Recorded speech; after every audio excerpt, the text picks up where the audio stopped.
नमस्कार। कहानियों की दुनिया में आपका स्वागत है। आज मैं आप सभी को सुनाने जा रही हूँ एक लोक कथा अजगर। तो आइए सुनते हैं। बहुत वर्ष पहले एक राजा की दो रानियां थीं। बड़ी रानी शोभा बहुत अच्छे स्वभाव की और दयावान स्त्री थी। छोटी रानी रूपा बड़ी कठोर और दुष्ट थी। बड़ी रानी शोभा की एक पुत्री थी, नाम था देवी। रानी रूपा के भी एक बेटी थी, उसका नाम था तारा। रानी रूपा बड़ी चालाक और महत्वाकांक्षी स्त्री थी। वह चाहती थी कि राज्य की सत्ता उसके हाथ में रहे। राजा भी उससे दबा हुआ था। रानी रूपा बड़ी रानी और उसकी बेटी से नफरत करती थी। एक दिन उसने राजा से कह दिया कि रानी शोभा और देवी को राजमहल से बाहर निकाल दिया जाए। राजा रानी रूपा की नाराजगी से डरता था। उसे लगा कि उसे वही करना पड़ेगा जो रूपा चाहती है। उसने बड़ी रानी और उस बेटी को राजमहल के बाहर एक छोटे से घर में रहने के लिए भेज दिया। लेकिन रानी रूपा की घृणा इससे भी कम न हुई। उसने देवी को आज्ञा दी कि वह प्रतिदिन राजा की गायों को जंगल में चराने के लिए ले जाया करे। रानी शोभा यह अच्छी तरह जानती थी कि यदि देवी गायों को चराने के लिए गई तो रानी रूपा उन्हें किसी और परेशानी में डाल देंगी। इसीलिए उसने अपनी लड़की से कहा कि वह रोज सुबह गायों को जंगल में चरने के लिए ले जाया करे और शाम के समय उन्हें वापस ले आया करे।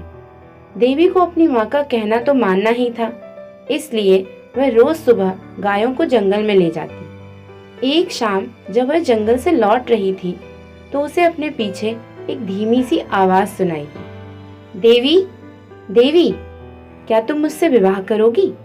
देवी डर गई। जितनी जल्दी हो सका उसने गायों को घर की ओर हाँका।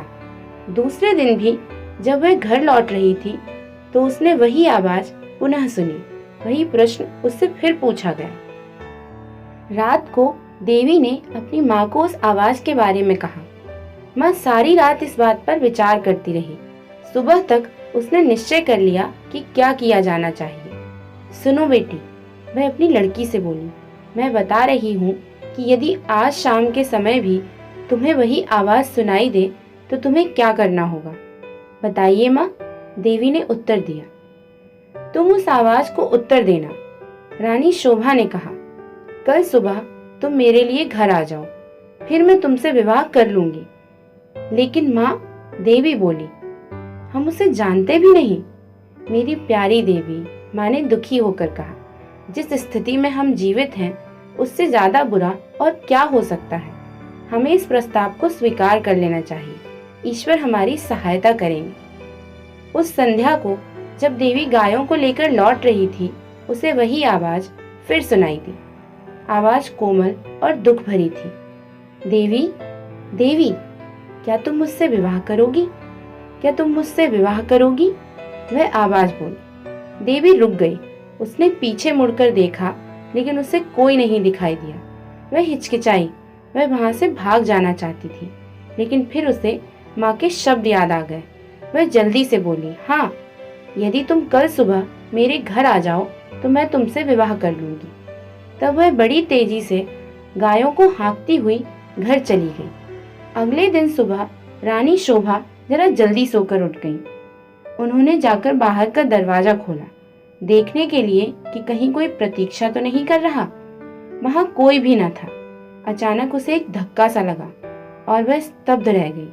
एक बड़ा अजगर कुंडली मारे सीढ़ियों पर बैठा हुआ था। रानी शोभा सहायता के लिए चिल्लाई। देवी और नौकर भागे भागे आए कि क्या बात है। तभी एक आश्चर्यजनक बात हुई। अजगर बोला, नमस्कार। उसका स्वर बहुत विनम्र था। मुझे निमंत्रित किया गया था, इसीलिए मैं आया हूँ। आपकी लड़की ने मुझसे वचन दिया था कि यदि मैं सुबह घर आ सकूं तो वह मुझसे विवाह कर लेगी। मैं इसीलिए आया हूँ। रानी शोभा की समझ में नहीं आ रहा था कि वह करे तो क्या करे। उसे तो यही आशा थी कि किसी दिन कोई सुंदर नवयुवक उसकी लड़की से विवाह करने के लिए आएगा। उसने यह कभी नहीं सोचा था कि वह एक अजगर होगा। एक नौकर भागकर रानी रूपा के पास गया और उसे उसने सारी घटना बतला दी। रानी यह सुनकर प्रसन्न हुई। वह उसी समय अपने नौकरों के साथ रानी शोभा के घर गई।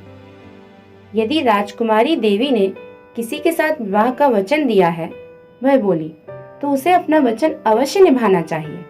रानी होने के कारण यह देखना मेरा कर्तव्य है कि वचन पूरा होता है या नहीं। उसी दिन विवाह हो गया। रानी शोभा और देवी के लिए यह कोई प्रसन्नता का समय नहीं था, लेकिन इतने दुर्भाग्य सहने के बाद वे किसी भी प्रकार की विपत्ति का सामना करने के लिए तैयार थी। विवाह के पश्चात अजगर अपनी पत्नी के साथ उसके कमरे में गया।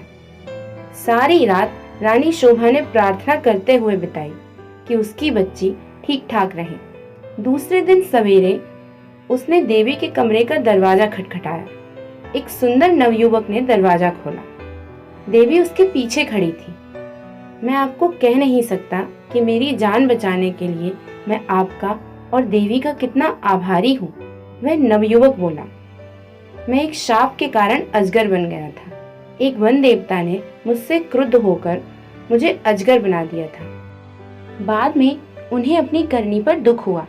तब उन्होंने कहा कि यदि कोई राजकुमारी तुमसे विवाह कर लेगी तो तुम पुनः मनुष्य बन जाओगे। और अब देवी ने मुझसे विवाह कर लिया है तो मेरा शाप उतर गया। अब मैं फिर कभी अजगर नहीं बनूंगा। रानी शोभा बहुत प्रसन्न हुई। वह अपनी लड़की और दामाद को राजा से मिलाने के लिए ले गई। यह बड़ी विचित्र घटना थी। चारों ओर से लोग इस विचित्र नवयुवक को देखने के लिए राजमहल में आने लगे। सभी उत्सुक थे सिवाय रानी रूपा के। रानी रूपा बहुत गुस्से में थी। उसने झल्लाते और खींचते हुए अपने आप को कमरे में बंद कर लिया। देवी का भाग्य उससे देखा नहीं जा रहा था। वह चाहती थी कि उसकी बेटी तारा भी ऐसी भाग्यशाली बने। आखिरकार उसे एक युक्ति सूझी।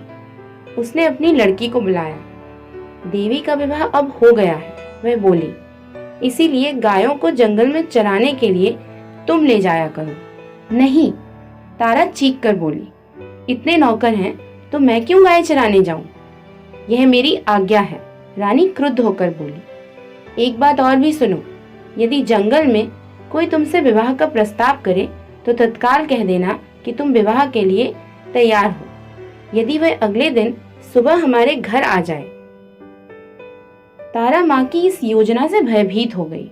वह गायों को जंगल में नहीं ले जाना चाहती थी। वह खूब रोई, लेकिन रानी फिर भी न पिघली। तारा को उसकी आज्ञा माननी पड़ी। तारा रोज सुबह गायों को जंगल में चराने के लिए ले जाती और फिर शाम के समय वापस ले आती। लेकिन उसने एक बार भी जंगल में किसी तरह की आवाज नहीं सुनी जो यह कह रही हो कि क्या तुम मुझसे विवाह करोगी। फिर भी रानी निराश नहीं हुई। जंगल में कोई अजगर तो था नहीं जो तारा से विवाह का प्रस्ताव करता। इसीलिए उसने खुद अजगर ढूंढने का निश्चय किया। उसने अपने नौकरों को एक अजगर लाने की आज्ञा दी। बहुत खोज करने पर काफी दिनों पश्चात उन्हें एक बहुत बड़ा अजगर मिला। उसे पकड़कर वे राजमहल में ले आए। आखिरकार रानी का अभिप्राय पूरा हो गया और उसने तारा का विवाह उस अजगर से कर दिया। अब रानी को संतोष हुआ। विवाह की रात तारा तथा अजगर को एक कमरे में बंद कर दिया गया। रानी अधीरता से सुबह की प्रतीक्षा कर रही थी। रानी रूपा ने सवेरे सवेरे ही लड़की के कमरे का दरवाजा खटखटाया, लेकिन कोई उत्तर न मिला। उसने जरा और जोर से दरवाजा खटखटाया, लेकिन दरवाजा तब भी न खुला। रानी से और प्रतीक्षा न की गई और उसने धक्का देकर दरवाजा खोल दिया। मोटा अजगर जमीन पर पड़ा हुआ था, लेकिन तारा का कहीं पता नहीं था। रानी चीख पड़ी। महल में सभी ने उसका चीखना सुना। राजा और नौकर भागे आए कि क्या बात है, राजकुमारी कहाँ है? सब चिल्लाए। वह तो अजगर के पेट में होगी, रसोइया बोला। देखो वह कितना मोटा हो गया है। रानी अब बड़ी जोर जोर से रोने लगी। राजा भी रोने लगा। रसोइया अपना सबसे बड़ा चाकू ले आया। वह बोला, यदि अब तक वह जीवित हुई तो मैं राजकुमारी को बचाने का प्रयास करूंगा। उसने अजगर का पेट चीर डाला। तारा अच्छी भली जीवित थी। रसोइये ने उसे बाहर खींचा। वह चीख मारकर अपनी माँ की तरफ भागी।